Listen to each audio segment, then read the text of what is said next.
시청자 여러분 안녕하십니까?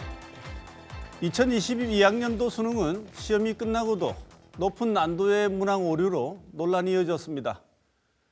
30년 역사를 맞이한 수능이지만 도입 취지와는 달리 문항 하나에 대학 당락이 엇갈릴 정도로 변질되었다는 우려가 큽니다.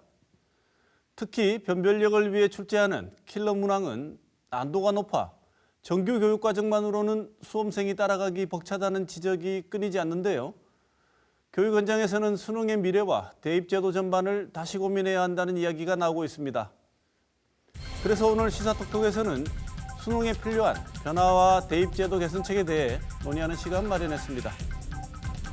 또 지역 일간지 전두환 찬양 광고 논란 등 지난 한 주간 주목할 만한 뉴스도 살펴봅니다.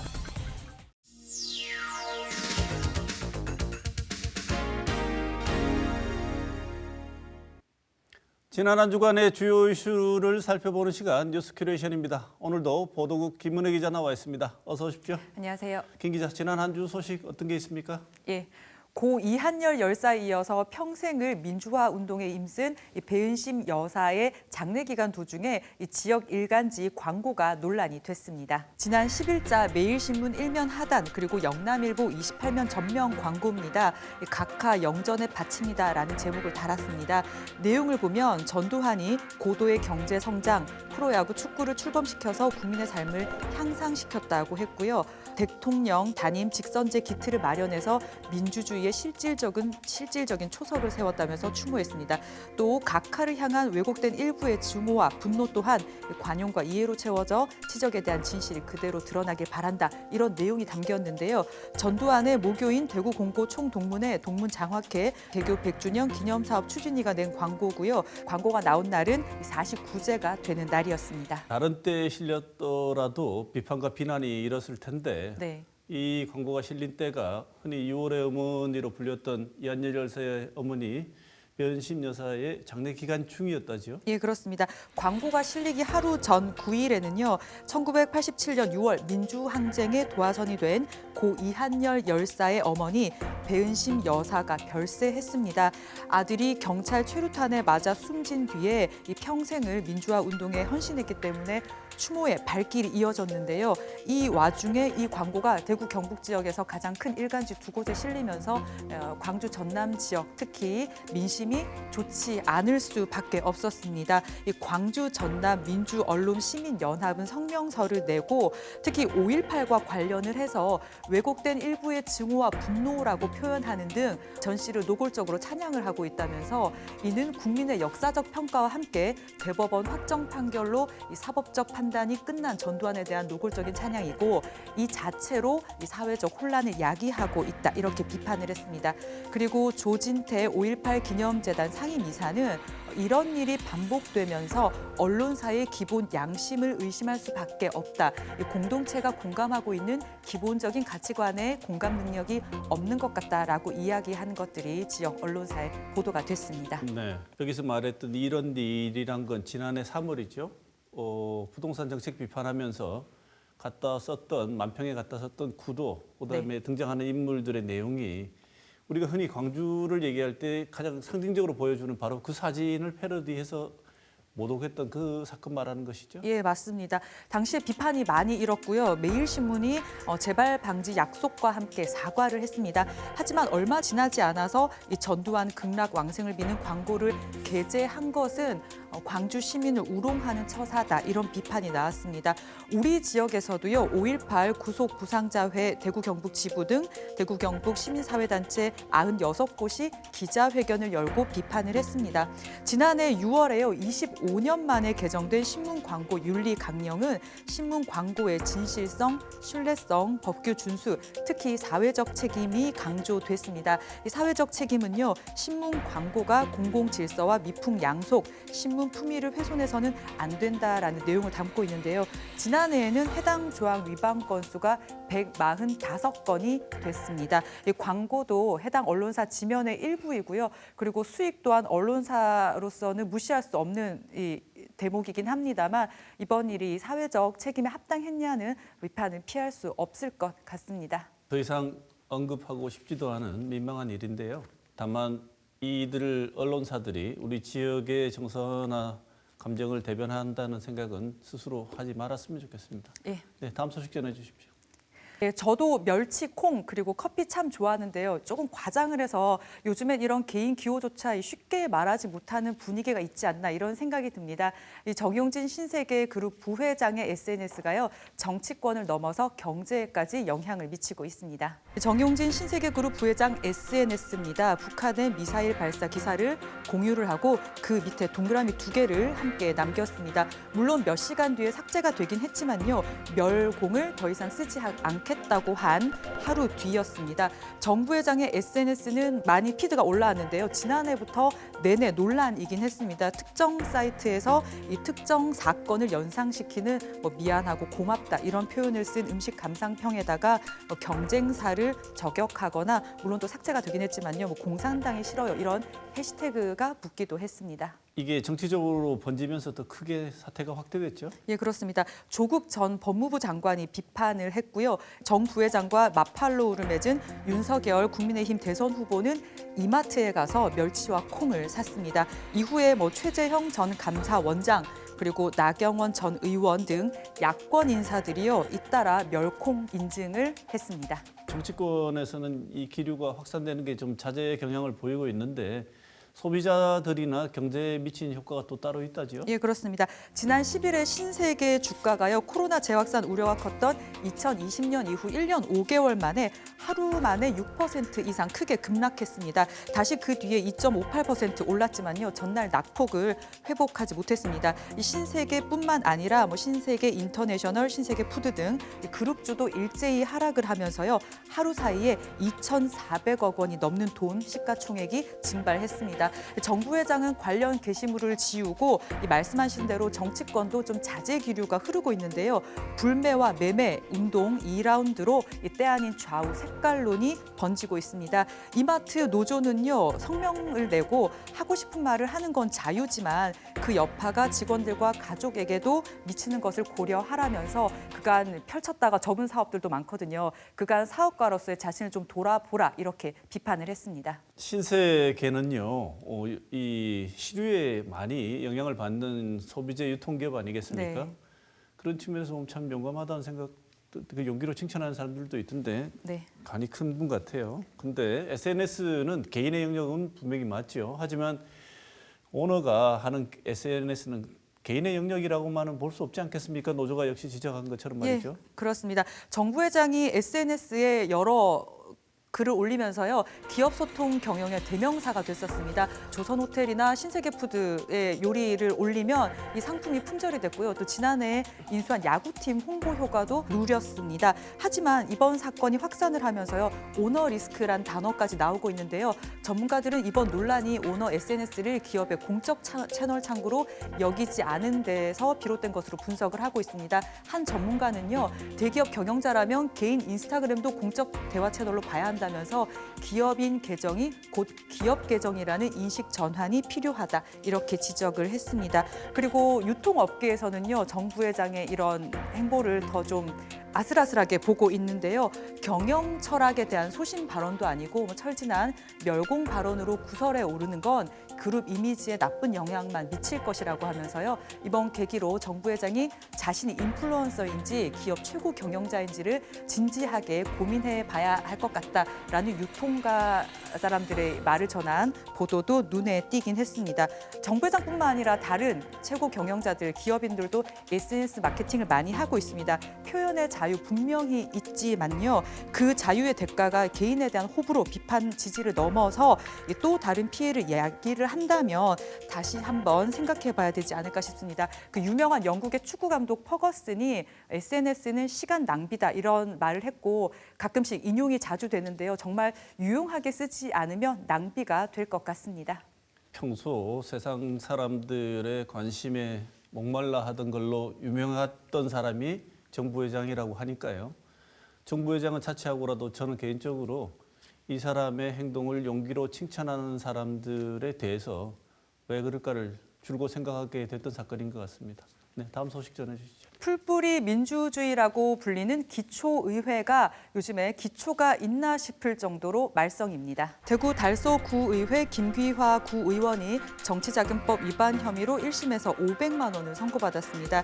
김 구의원은 달서구청 보조금으로 산 마을기업 차량을 출퇴근 등 개인 용도로 쓴 혐의로 기소가 됐는데요.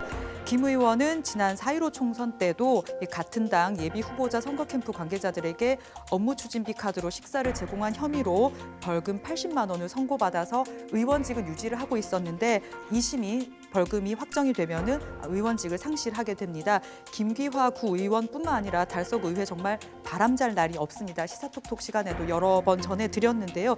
지난해 구의원들의 갑질 의혹이 일었고 공무원 노조가 비판 집회를 열자 의회가 여러 안건 처리를 앞두고 의회 일정을 중단해서 비판을 받기도 했습니다. 한 구의원은요, 이 정례회 도중에 휴대전화로 이 게임을 하다가 윤리위에 회부가 되기도 했습니다. 물론 징계가 없어서 비판을 받았었습니다. 이것은 약과고 재판, 그다음에 사직 이런 경우도 많이 있다면서요? 예, 그렇습니다. 이미 벌써 공석이 2석인데요. 달서구의회는 박재형 전 달서구의원은 만취 운전을 하다가 사고를 내고 달아났다가 후배에게 혐의를 씌우려고 하다가 기소가 되자 자진 사퇴를 했고요. 지난해 5월입니다. 그리고 김정윤 전 구의원은요. 같은 당 소속 국회의원 후보자 선거사무소 종사자들에게 음식을 제공한 혐의로 재판에 넘겨지자 이 사직서를 냈습니다. 기초의회 자질에 대해서 이 다룬 게 한두 번이 아닌 것 같은데 네. 특히 달서구가 단골 손님이긴 했지만요. 근데 단골 손님이긴 하지만 달서구 의회만의 문제는 아니잖아요. 네, 왜 우리만 갖고 그러냐 그럴 수도 있을 것 같은데요. 갑질이나 음주운전뿐만 아니고요. 이 의회 본연의 기능을 잘 하고 있나 이런 데에서도 의문을 가질 수밖에 없을 것 같습니다. 지난해 말에요. 대구 동구의회는 동구청이 제출한 예산안을 1원도 손을 대지 않고 그대로 통과를 시켜서 거수기냐 이런 비판을 받았습니다. 특히 올해 선거를 앞두고 이 선심성 예산이 포함이 될 수도 있기 때문에 이거를 제대로 검증을 했었어야 된다 이런 비판이 나왔고요. 그리고 지난 2018년 7월부터 8대 기초의회 임기가 시작이 됐는데요. 대구 경북 기초의원들 가운데 절반 가까이가 집행부를 상대로 질의를 단 한 번도 하지 않은 것으로 이 시민단체 분석 결과 나타나기도 했습니다. 특히 고령이나 칠곡 군의회는요. 군의원 전원이 한 번도 군정 질의를 하지 않은 것으로 나타났습니다.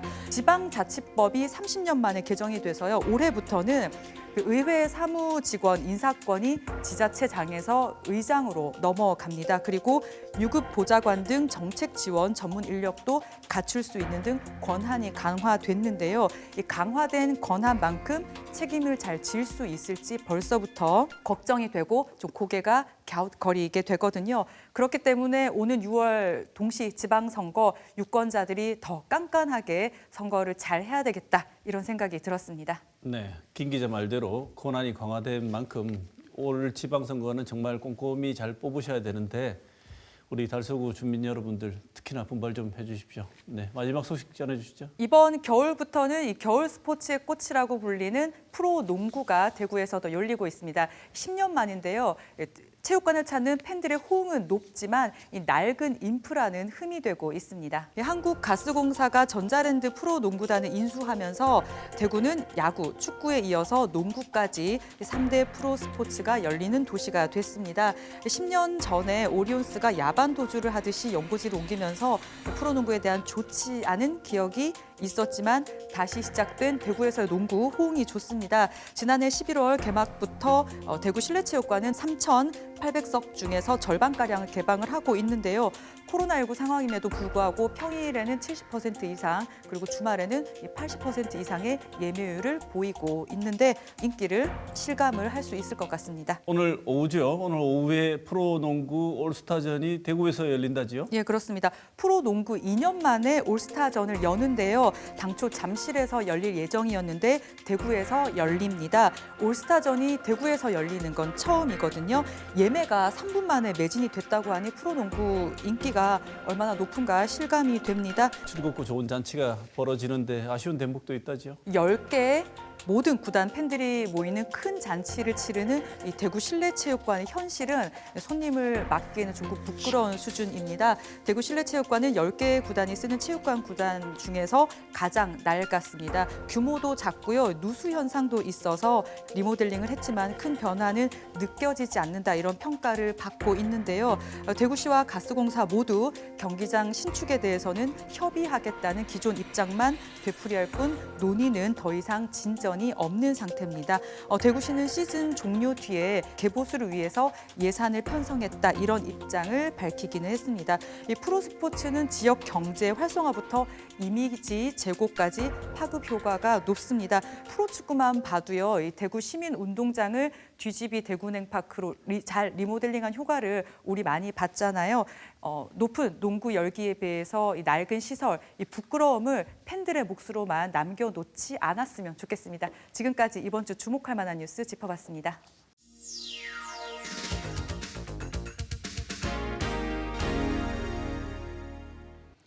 (2022학년도) 수능은 끝났지만 시험 이후에도 잡음이 끊이지 않았습니다. 특히 생명과학 2는 한 문장이 오류라는 결론이 나면서 해당 문항이 전원 정답 처리됐고 애꿎은 수험생들이 혼선을 겪어야 했습니다. 수능이 실시된 지 30년이 되었지만 사상 초유의 정답 유예 사태와 불수능 논란이 이어지면서 급기야 수능 회의론까지 나오고 있습니다. 오늘 시사톡톡에서는 위기에 빠진 수능의 현주소를 살펴보고 대입 개선책을 논의하는 시간 마련했습니다. 먼저 오늘 나와주신 두 분 패널 소개하겠습니다. 우리 교육연구소 이현 대표 모셨습니다. 어서 오십시오. 네, 반갑습니다. 네. 이현입니다. 김종환 대구 해화여자고등학교 선생님 모셨습니다. 어서 오십시오. 네, 선생님. 안녕하세요. 반갑습니다. 올해도 수능을 두고 역시나 이런저런 말들이 많았습니다. 제 기억으로는 수능이 끝나고 난 뒤에 수능을 참 잘 문제를 출제 잘했다고 얘기한 수능은 단 한 번도 없었던 것 같습니다. 어떤 모두 시험이 끝나면 어느 한쪽에서는 불만이 제기될 수밖에 없는 게 입시의 운명적인 본질이라고 할지라도 올해 수능은 유독 좀 말이 많았던 것 같은데요. 이 수능을 두고 올해는 구체적인 문제 제기가 됐지만 해마다 점점 수능 체제 자체에 대한 문제 제기가 계속 목소리가 커져가는 것 같습니다. 그래서 오늘 토론을 마련했습니다.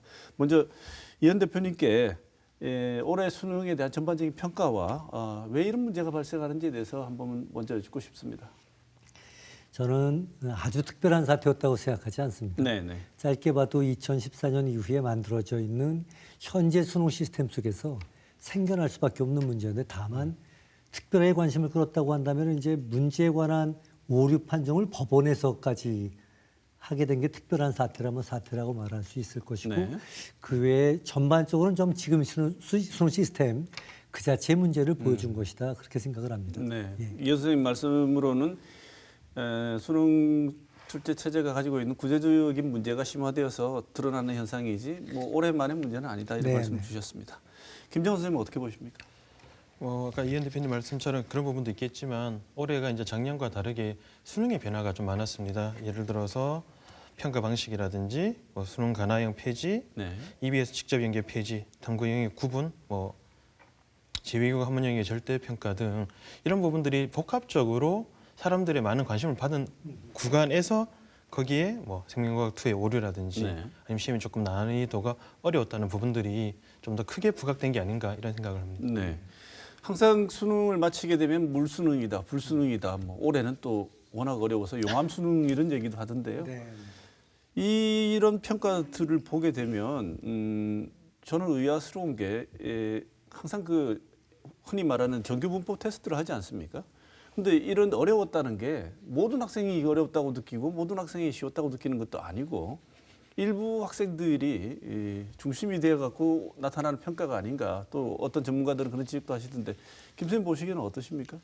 이제 시험이 올해 좀 어려웠다고 이야기되는 부분들은 시험이 어려웠던 부분이 있기도 있고요. 그리고 이제 작년과 올해가 수능 형태가 다른데 작년 수능과 비교를 해서 좀 더 어렵다고 느껴지는 부분도 있는 것 같습니다. 네. 그리고 학생들의 경우에는 1교시 국어 영역이 어려우면 이후에 다 모든 시험들이 어렵다고 좀 느끼는 부분들이 있기 때문에 그런 부분 좀 더 복합적으로 나타난 게 아닌가 그런 생각이 있습니다. 네, 문제 자체도 있지만 문제 형식이나 내용보다는 형식 자체가 변경해서 오는 어려움의 체감이 어느 정도 반영된 얘기다. 네, 그렇습니다. 네. 자, 이현 선생님. 네.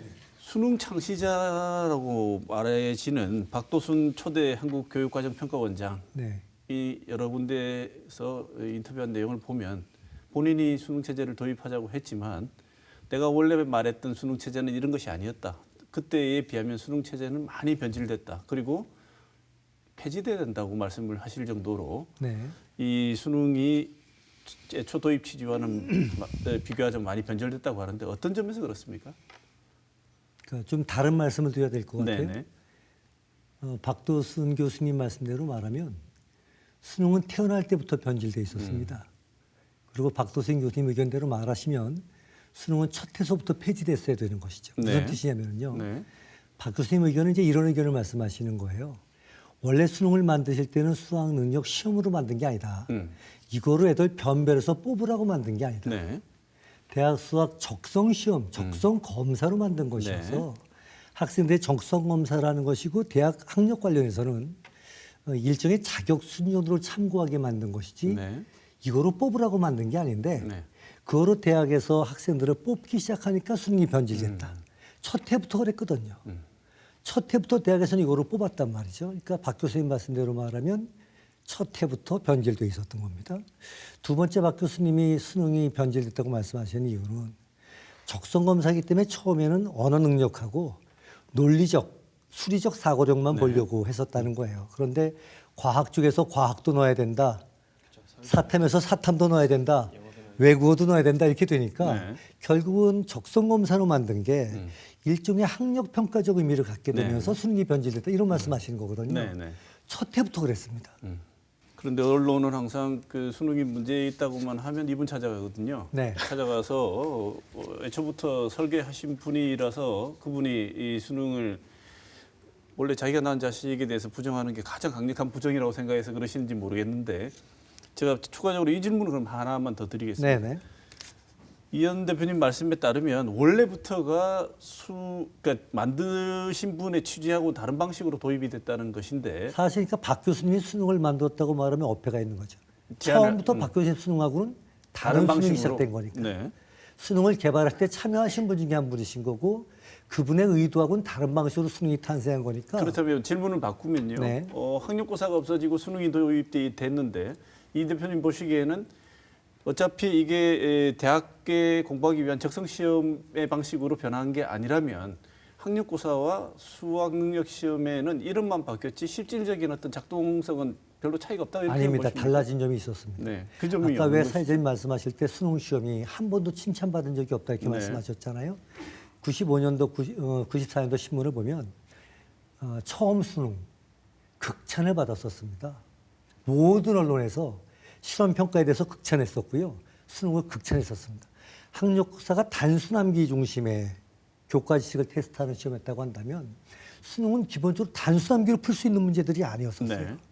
논리적 사고력, 추론적 사고력이 뒷받침, 지식도 있어야 되지만 이게 뒷받침되지 않으면 풀 수 없는 문제들이었기 때문에 대부분의 기자들이 막 탐복할 정도의 기사들이 쏟아져 나옵니다. 네. 그런 점에서 학력고사하고 수능은 문제 패턴이 근본적으로 달라졌었던 거죠. 근데 네. 그 수능이 이후에 점점 쉬운 수능으로 가고 교과 지식을 테스트하고 가면서 점점 학력고사화되어지는 그런 경향을 지금 보이고 있다 이렇게 말할 수 있다. 제가 이 대표님 말씀을 들으면서 드는 생각은 기자들은 칭찬하고 이상적으로는 맞을지 모르겠으나 대학에서 학생을 선발하는 대학 관계자들과 일선에서 입시를 지도하는 학교 현장에서는 이게 굳이 그렇게 좋다고만 평가할 수 없다는 평가를 하셨을 것도 같아요. 왜냐하면 변별력이 없어서 기준이 없지 않느냐. 지도할 때도 굉장히 곤란하시고 그래서 학교 현장에는 그때 어떤 반응이었습니까?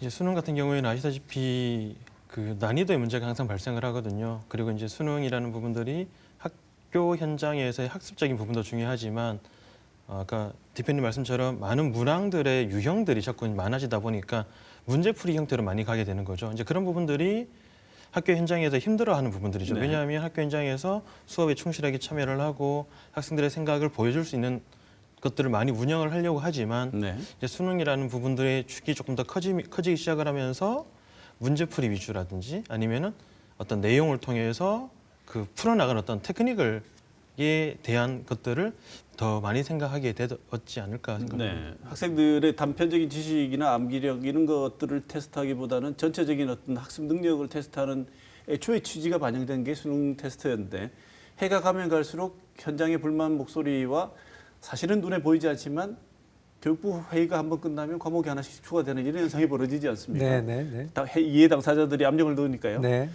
그것이 시작되면서 이 대표님 보시기에는 아까 말씀 주셨던 것처럼 난이도 조절을 위한 방식으로 변형이 되기 시작하셨다고 말씀 주셨는데 물수능, 불수능 이거는 이 대표님 보시기에는 구조적인 한계가 있는 측면이 있습니까? 물수능, 불수능이 문제가 왜 되는지, 네. 언제부터 되는지를 좀 볼 필요가 네, 있는데요. 네. 사회자님 처음에 말씀하실 때 그 정규분포 테스트하지 않냐 이런 말씀하시지 네, 네. 않았습니까? 네. 제가 보기엔 안 합니다. 어, 이게 문제입니다. 90년 초반에 94학년도 수능이 시작되고 나서 97학년도까지는요. 학생들 중에 상위 50% 그러니까 이제 쉽게 상상을 하시면 교실 내에서 절반 정도 하는 이제 등수에 있는 친구들 그 상위 50% 평균 점수가 초창기에 50점에서 60점이었습니다. 100점 만점에. 98학년도 갈 때 정부에서 강력하게 쉬운 수능을 요구를 해요. 97년이 많이 어려웠죠. 90년이 어려워가지고 98학년 때 쉬운 수능을 요구하면서 98학년에 평균이 갑자기 68로 뜁니다. 네. 그 다음에 75로 뜁니다. 2001학년도 가면 100점 만점에 상위 50%의 평균이 84점이 됩니다. 네. 뒤에 킬러 문항 얘기하면서 얘기를 다시 한번 제가 잠깐 네. 드릴 텐데요. 상상해 보세요. 반에서 절반 정도 하는 친구들의 평균이 84점까지 가면은요. 실제로 상위 한 30% 정도가 변별에 문제가 되는 중상위권인데 네. 절반의 평균이 84%면 상위 한 30%에 들어가면 다 90이 넘는다는 얘기거든요. 네. 이렇게 몰려버리니까 정규분포 테스트는 전혀 없다고 봐야 되는 거고요. 네. 뒤에 말씀을 드리겠지만 그러니 무슨 문제가 생기냐면 90점 넘는데 애들이 다 몰려 있어요. 킬러 문항이 필요해지는 겁니다. 네. 하나 두 개를 불가피하게- 틀리게 네. 만들어야 그러니까 밑에 있는 친구는 전혀 관계없는 거죠. 틀리게 만들어야 어떻게 변별을 시키겠는 거지. 인위적인 변별 수단까지 동원하게 되는데 네. 앞에 얘기로 돌아가면 결국은 수능을 인위적으로 쉽게 만들려고 하는 노력이 네.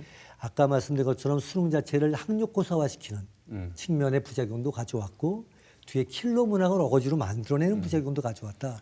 그렇게 생각을 합니다. 학력고사를 극복하기 위해서 누구나 풀 수 있는 쉬운 문항으로 구성해서 자격 시험 형태로 가보고자 교육 관계자들보다는 다른 압력이 존재해서 네. 요구를 해서 했더니 교육계 내부에서는 그러면 어떻게 학생을 선별하느냐 그런 요구가 좀 쉽게 수능을 가라는 요구가 오히려 학력고사로 돌아가게 만드는 요인으로 작동을 그렇게 했다는 볼 수 말씀을 있죠. 네, 네. 해주신 건데 선생님 보시기에는 현장에서 학생들 성적이 정말 많이 올라가 버렸습니까?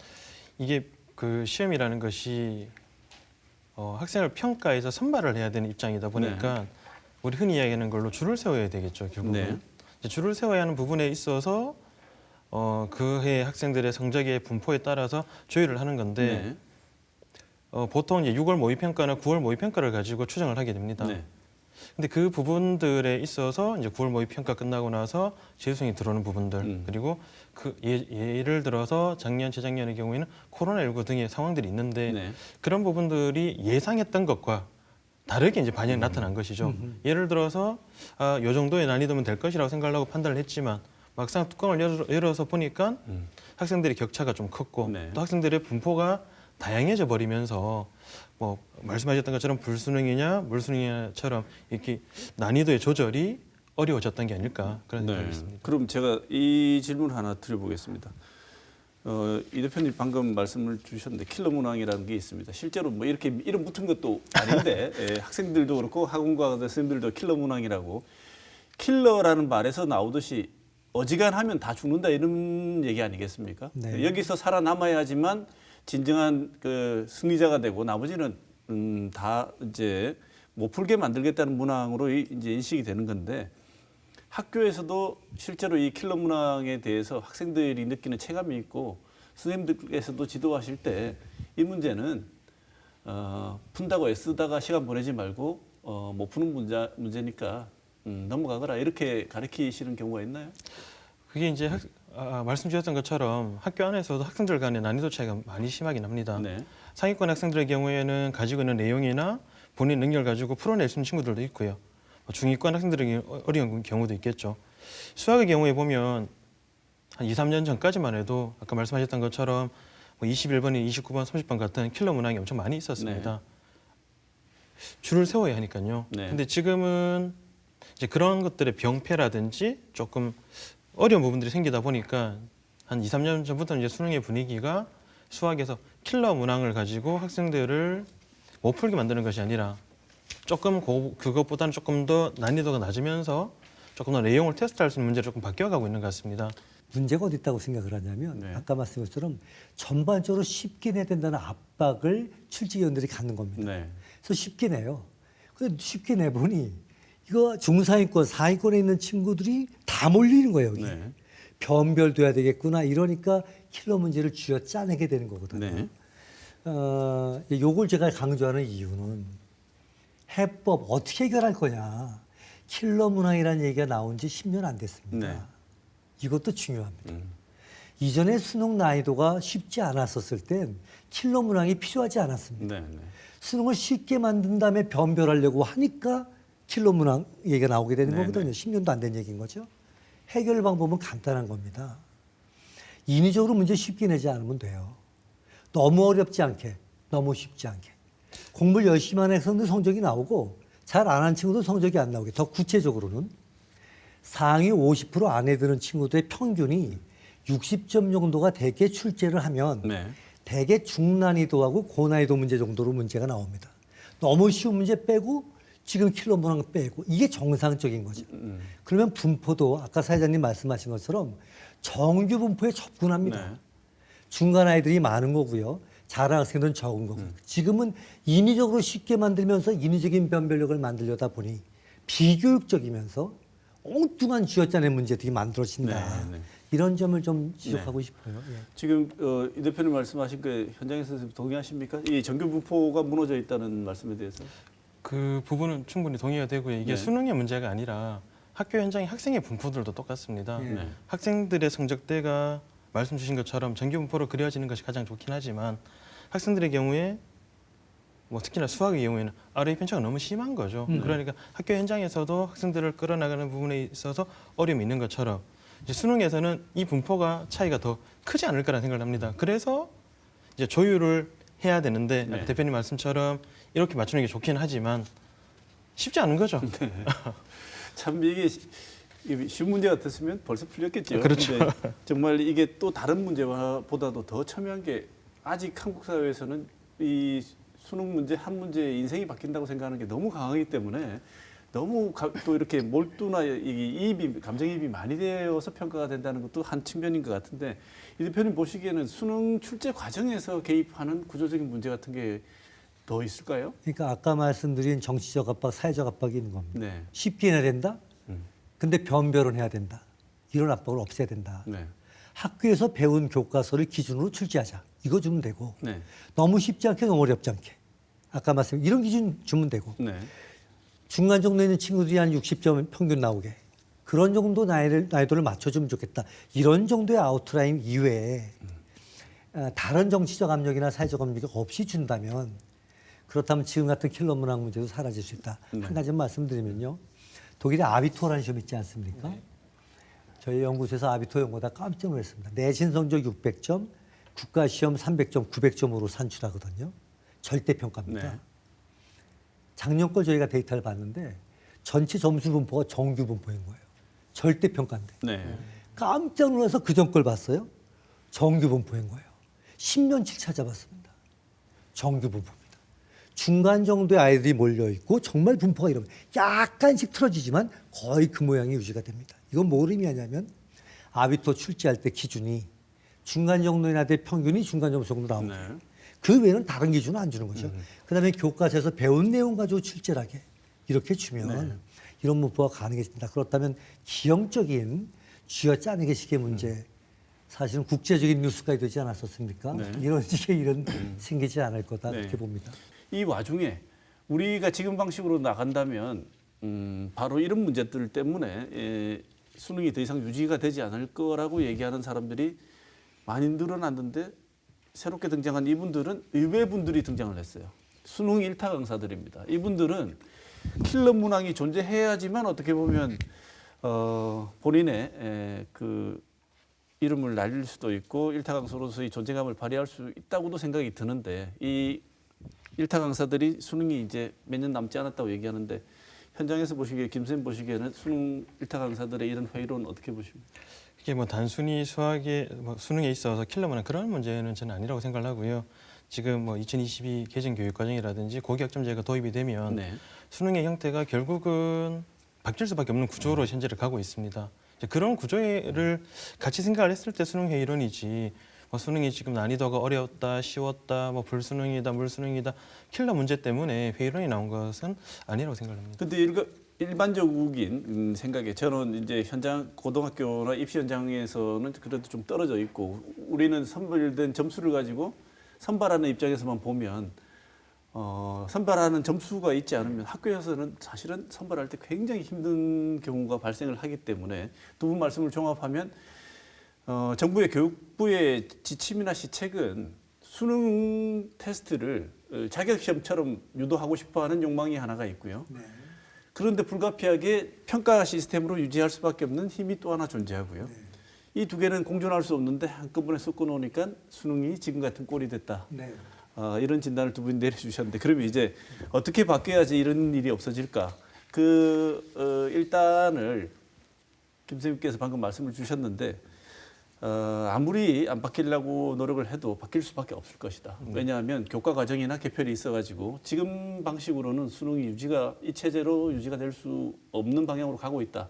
그 큰 틀이 어떻게 바뀐 건지 있으면 말씀을 좀 주시죠. 지금 이제 2022 개정 교육 과정이나 고교학점제가 도입이 되면 네. 그 내신의 평가 방법이라든지 각 교과목의 평가 방법이 달라지게 됩니다. 예를 들어서 등급이 산출되는 과목이 있고 그리고 학생의 희망과 진로에 따라서 다양한 과목을 선택을 하게 되겠죠. 네. 근데 수능의 경우에는 정해진 과목들에 대해서 시험을 치르게 되는 겁니다. 네. 교육 과정에서는 학생들이 다양하게 선택하도록 되어 있지만 네. 수능에서는 학생이 정해진 걸 들어야 된다라는 괴리감이 생긴다라는 네. 거죠. 이 부분 때문에 수능도 바뀌고 변화되지 않을까라는 이야기들이 계속 나오는 이유가 아닐까 싶습니다. 학교 교육 현장의 전체적인 가장 큰 틀을 바꾸는 것은 이른바 고교 학점제라고 말하는 여러 가지 다양한 종류의 과목을 들을 수 있도록 유도를 해라는 게 기본 입장이고 네. 그렇게 재편이 일어나고 있는데 네. 그런 재편을 열심히 해놓고 막상 수능 시험 치는데 들어가지 않는 과목을 학생들이 공부하겠냐 이 말씀이시죠? 그런 부분이 있는 거죠. 내가 좋아서 듣는 과목이긴 하지만 만약에 당장 대학 가는데 도움이 안 수능이라는 것을 생각을 하면 고민이 되는 일들이 자꾸 생긴다라는 거죠. 그러니까, 아니면 네. 또 내가 좋아하는 과목을 듣고 수능을 준비하는 과목을 또 내가 따로 준비를 해야 되는 상황들이 생기게 되는 거죠. 네. 지금 당장 대학 가야지 이 고등학교 때 들었던 교과 학점제에서 들었던 과목이 힘을 발휘할 텐데 그러기 위해서는 대학을 가야 되고 대학을 가서 유리하려면 교과 학점제에서 말하는 다양한 과목을 들어야 되고 그런데 시험 치는 데는 전혀 도움이 안 되고 근데 이제 대신에 이제 그런 다양한 과목들을 듣고 내가 학습한 내용들을 현재 이제 그 입시 체제에서 보면 학생부 교과나 학생부 종합, 논술 전형 등으로 커버를 하고 있습니다. 네. 근데 이제 중간중간에 학생부라든지 전형에서 문제가 생길 때마다 이 부분을 가지고 공정성이라든지 부분이 자꾸 이야기가 되다 보니까 네. 결국 자꾸 축이 수능으로 가고 있는 거죠. 네. 근데 학교 교육 과정은 수능의 형태보다는 학생부의 어떤 내용들이나 네. 고교 충실도가 더 중요해지고 있는데 수능의 비중이 커지니까 이게 두 개가 좀 언밸런스가 된다고 보시면 그러니까요. 되지 않을까 학교 현장, 교육 현장의 큰 방향은 또 이렇게 만들어 놔놓고 이쪽으로 고교 학점제와 다양한 과목을 개설하고 학생들의 적성을 개발하라고 말을 하면서 이쪽으로 개발하면서 입시 체제는 정시를 강화해서 수능 교과목 아니면 공부 안 하는 쪽으로 또 유도하는 또 힘이 벌어져서 현장에서는 이런 문제를 바뀌긴 할 텐데 과연 제대로 적용이 될 것인가라고 말씀 주셨는데 이 대표님 보시기는 어떠십니까? 저는 고교학점제를 너무 막연하게 과도하게 상상하기 때문에 나타난 문제가 있다고 네. 봐요. 전형적으로 고교학점제를 하는 나라는 전 세계에 많지 않습니다. 고등학교에서. 그중에 가장 전형적인 데 중에 하나가 핀란드예요. 핀란드에서는 근데 고교학점제를 하지만 우리나라 수능 같은 시험을 봅니다. 국가 대입 자격 시험을 봅니다. 그 성적만 가지고 선발합니다. 네. 전체 정원의 50%를 네. 경쟁해서 선발해요. 자, 학점제를 하는데 수능을 보고요, 핀란드는요. 그 성적으로 선발해요. 어떻게 가능할까요? 이런 겁니다. 네. 고교학점제하면 학생의 선택권을 강조하지만 고등학교에 수백 개 과목이 개설될 수 있겠습니까? 그렇지는 않은 거거든요. 두 번째로는 이게 사교육이 아니지 않습니까? 공교육입니다. 그렇다면 국가가 고등학교 과정에 있는 학생들이 기본적으로 공부해야 된다고 하는 공통 필수 과목이 정해져야 됩니다. 핀란드는 그 필수 과목의 비중이 64%예요. 우리나라는 몇 프로 갈 거냐 여기에 대한 아이디어가 없습니다.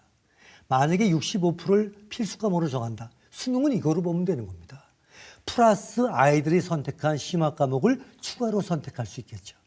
그러니까 고교학점제를 한다 그래서 수능은 양립할 수 없다 이렇게 생각하지는 않고요. 두 번째는 고교학점제가 시행되고 난 다음에 내신평가하지 않겠습니까? 그 내신평가를 반영하면 되는 거죠.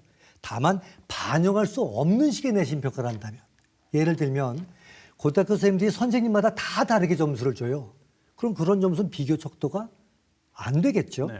그런 거라면 반영할 수가 없는 거지만 비교할 수 있는 방식이라면 고교학점제 때 이루어지는 학점에 대해서 대학에서 받아들여주는 방식도 가능하다. 요약하면 학점제를 한다 그래서 수능이 불가하다. 저 이렇게 보지는 않는다. 이 말씀을 드리고 싶고요. 사장님 시간이 없지만 허락해 주시면 제가 한마디만 네. 드리면 저도 수능이 변질되고 망가져 왔다 이렇게 생각을 하는데 그중에 하나 제가 쉬운 수능 얘기를 했습니다. 네.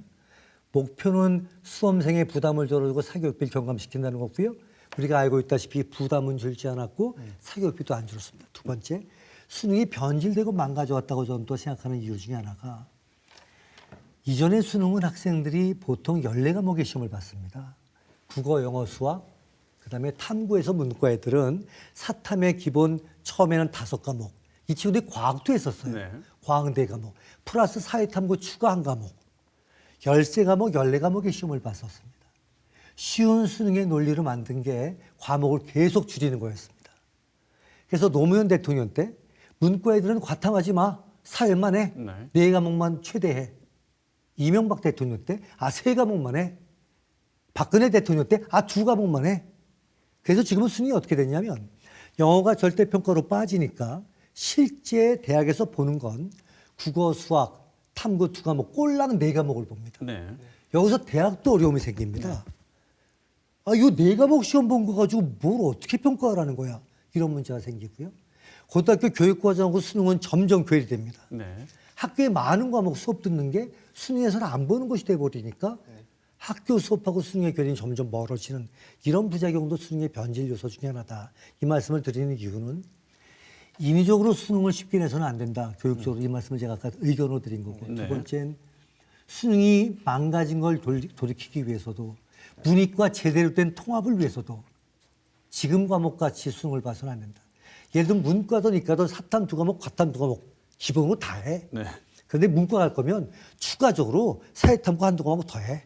이과만 이래야지 융합적인 교육이 사실 가능하지 않겠냐. 네. 그런 의견도 좀 드리고 싶어요. 네. 네. 예, 뭐 저도 그 말씀에는 충분히 동의가 됩니다. 네. 왜냐하면 저 역시도 아까 대표님 말씀하셨던 것처럼 사탐, 과탐을 다 수능을 쳤던 세대이거든요. 이제 그만큼 다양함을 가지고 있어야 되는데 그 과목들이 줄다 보니까 부담이 되는 것 같고요. 아까 고교학점제 같은 경우에도 지금 우리는 필수 과목 8과목밖에 되지는 않습니다. 네. 그래서 아까 제가 고민했던 부분들이 이제 그런 부분들에서 있는 거죠. 필수 과목은 수는 적으나 이걸 가지고 수능을 쳐야 되고 나머지는 내가 좋아하는 과목을 듣다 보면 자꾸 어려움이 생긴다는 부분이 그런 과점이라고 보시면 될 것 같습니다. 네. 학교 현장에서 선생님 보실 때 수능 제도가 이런 방식으로 좀 개선이 되었으면 좋겠다고 생각되는 방향이 있으시면 말씀 좀 주시죠. 이제 수능이라는 어떤 하나의 관점이라기보다는 결국 이제 우리 입시 제도 하에서 학생들이 어떻게 대학을 가느냐에 따라서 상황이 달라지는 거죠. 네. 그리고 그 포지션은 각자에 따라 다릅니다. 각자 가지고 있는 영향에 따라서 수능에 대한 영향이 있는 친구들도 있고요. 네. 학생부의 교과적인 부분에 영향이 있는 친구들도 있고 종합적인 부분에 영향이 있는 친구들이 있기 때문에 그걸 잘 좀 믹스를 해야 되지 않을까. 단순하게 수능이다 아니다의 이분법적인 분리의 문제는 아니지 않을까라는 네. 생각입니다. 그러면 지금 이렇게 올해도 강하게 이게 문제가 제기되고 있는 이 수능이 더 어떻게 보면 정시 확대라는 측면에서 보자면 더 힘이 세질 가능성이 커지고 있지 않습니까? 이 방향에 대해서는 어떻게 생각하십니까? 지금 이제 올해부터 이제 수능이 이제 수도권 일부 지역에는 정시가 40% 정도 확대가 되고 있는 부분들이 있기 때문에 결국은 이제 상위권, 중상위권 이상의 학생들의 경우에는 이제 수능에 좀 더 관심을 가질 수밖에 없는 환경이 되어가고 있습니다. 네. 그래서 문제는 학생들에게 계속 이제 어떻게 제기하는데. 준비를 해, 어떤 방향으로 해라고 해야 할지가 네. 조금 어렵습니다. 네. 어쨌든 교육 현장에서는 문제 제기를 계속 하더라도 제도가 바뀌지 않는 한 그 제도를 따라가야 한다는 어떻게 보면 뭐 싫지만 따라갈 수밖에 없는 상황이긴 한데요. 이 대표님 같은 경우에는 좀 더 자유롭게 제안을 더 해주실 수 있을 것 같은데. 수능에 관한 제안은 이제 아까 잠깐 말씀을 드렸고요. 지금 이제 대학 입시 제도로 가면 저는 몇 가지 원칙이 있어야 된다고 봐요. 네. 대학 입시랑 관련해서 첫 번째는 대학 입시에 대해서 불공정하다고 느껴서는 안 됩니다. 네. 공정해야 되는 거죠. 두 번째는 단순해야 됩니다. 세 번째 제가 제할 때 제일 중요한 건데 고등학교에서 공부한 것만 가지고 대학에 진학할 수 있게 해줘야 된다 이렇게 생각을 합니다. 네. 네 번째는 지금은 지역 균형이 너무 무너져 있어요. 지역의 붕괴를 말해야 되지 않습니까? 모든 자원이 서울 수도권으로 몰려갑니다. 대학 입시가 지역의 균형을 고려해야 된다 이렇게 생각을 합니다. 이런 게 원칙이 돼야 된다. 그 다음에는 사회적 약자들이 고등기에 접근할 기회를 만들어줄 필요가 있고 넓힐 필요가 있다. 네. 예를 들면 이런 원칙들이 네. 필요한데 이런 원칙 기초에서 대입 제도를 갖다가 손본다고 한다면 정시 몇 프로, 수시 몇 프로 이전에 수시의 불공정한 요소들과 학교에서 해결하지 못하는 요소를 덜어내줘야 된다. 예를 들면 저는 학종은 폐지돼야 된다고 생각합니다. 논술도 폐지해야 된다고 생각합니다. 논술 자체는 좋은 평가 도구지만 고등학교에 논술 과목이 없어요. 그럼 논술을 뽑으려고 그러면 어디 가서 공부하나요? 혼자 하거나 학원 가라는 얘기가 되는 거죠. 그래서 논술도 폐지한다고 네. 해요. 특기자도 대폭 축소하고 그 대신에 학교 내신으로 뽑는 걸 수신해서 대폭 강화할 필요가 있다. 고등학교 내신은 고등학교의 교육과정을 존중하는 의미도 있고요. 지역 균형에 가장 효과적입니다. 어느 지역에나 전교 1등은 있는 거거든요. 일반고를 배려하는 데도 가장 효과적입니다. 특히나 비강남 지방 일반고를 배려하는 데 가장 효과적입니다. 서울대가 내신으로 30% 뽑게 되면 그러면 지각 변동이 일어납니다. 그래서 수시는 그렇게 가야 된다. 네. 정시는 수능으로 가던 내신으로 가던 둘 중에 하나로 가되 대학에 맡기면 된다. 우리는 수능을 뽑을 때 우리는 내신을 뽑을게. 이거를 굳이 거기까지는 개입하지 않아도 네. 괜찮을 것 같다. 저는 그런 의견을 가지고 있습니다.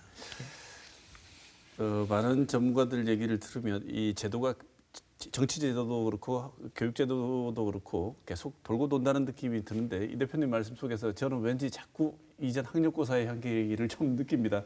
학력고사 때 일정 부분은 내신을 무조건 강제적으로 반영하게 하고 네. 아주 교육과정 내에서 그냥 봤던 시험을 과목은 여러 개지만 선택해서 보게 해서 함원으로 끝냈던 그 방식이 폭력적이라고 해서 이렇게 또 바꿨는데 이 바꾼 내용이 또 이렇게 부작용이 있어서 옛날 방식이 오히려 실제로 학력고사 친 세대의 부모들은 옛날이 제일 좋다, 제일 간단하다 이렇게 저는 얘기하는 한 가지 분들도 많은 고민은 것 같은데. 뭐냐면 네. 아까 대표님 말씀 보시면 내신이 이제 가장 정확하다는 말씀하셨잖아요. 근데 내신이라는 것은 학교 단위 안에서의 내신이기 때문에 학교별 편차는 반영되지 않습니다. 그럼요. 이제 그런 부분들이 예전에 문제가 되었던 부분들이 지금 이렇게 바뀌어 왔던 것이지 단순하게 내신만이 중요하다라는 부분은 조금 고민이 되는 내신만 겁니다. 가지고 뭐 50% 이상을 뽑아라 할 때 문제가 되겠죠. 그러나 내신으로 30% 정도를 주는 것은 저는 의미가 있다. 이렇게 생각을 네. 하는 거고요. 네. 네. 예, 예. 자, 오늘 시간만 있으면 얼마든지 시간을 드리고 싶은데 이 정말 중차대한 문제를 너무 시간을 못 들여서 죄송합니다. 예. 그래도 하시고 싶은 말씀 못 하신 게 있으시면 짧게 30초 시간을 아니, 드리겠습니다. 말씀하시죠. 저는 의견을 먼저- 알겠습니다. 저는 괜찮습니다. 예, 김 예. 선생님 시간 드리겠습니다. 저는 뭐 대입제도 너무 자주 바뀌어온 게 현실이라고 생각을 하고요. 또 우리 교사나 학생, 학부모가 대입을 알려고 하면 변하고 알려고 하면 변했던 것들이 우리 사람들의 마음을 좀 더 힘들게 했던 게 아닐까 생각을 합니다. 빠르게 변해가는 모습 속에서 우리 아이들이 조금 더 꿈을 펼칠 수 있는 그리고 그 꿈을 잘 이룰 수 있는 모습으로 대입제도라든지 수능이 변해갔으면 하는 바람이 있습니다. 네. 네, 저는 못했습니다. 네. 네. 오늘 여기저기에서 많은 문제 제기를 듣고 있는 수능 체제에 대해서 그리고 대입 개선책에 대해서 두 분 이현 우리교육연구소 대표 김정환 대구 해화여자고등학교 선생님 두 분 모시고 좋은 말씀 들었습니다. 오늘 말씀 감사드립니다. 오늘 네. 토론은 여기서 마치겠습니다. 네, 고맙습니다. 수고하셨습니다. 반갑습니다. 네. 수고하셨습니다.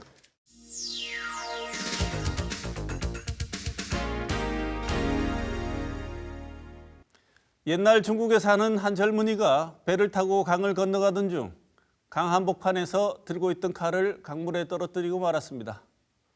그러자 이 사람은 칼을 떨어뜨린 부분의 배 가장자리에 선을 그어 표시해 두고 나루토에 도착하자 표시를 해놓은 배 밑 물속으로 들어가 칼을 찾았으나 아무리 찾아도 칼은 찾지 못하였다고 합니다. 고사성어 각주구검은 어리석고 융통성이 없음을 나타내는 말입니다. 사업을 하고 있는 사람이 멸공이라는 용어와 중국 주석을 나란히 배치한 것은 용기가 아니라 만용에 가까워 보입니다. 그런데 그 일을 용기로 칭찬하며 야당의 대선 후보가 패러디를 하고 여러 야권 인사들도 따라했습니다. 대선에서 정책 토론이 실종된 것은 이제 놀랄 일도 아니지만 멸공이라는 용어가 등장하는 것은 정말 놀라운 일입니다. 그런데 멸공이 공산당이나 공산주의를 멸하는 것이라면 번지수를 잘못 찾은 것 같습니다. 칼을 강물에 빠뜨리고는 배에다가 그 칼이 떨어진 곳을 표시하던 어리석은 사람이 있었다지요. 이번 멸공소동이 어이없는 이유도 그러합니다. 왜냐하면 공산당이나 공산주의가 아직 존재하고 있다 하더라도 멸공을 부르짖던 그때의 공산주의는 흘러가고 없으니까요. 그래서 멸공이라는 말로는 공산당도 공산주의도 못 잡습니다. 이번 주 시사톡톡은 여기서 마치겠습니다.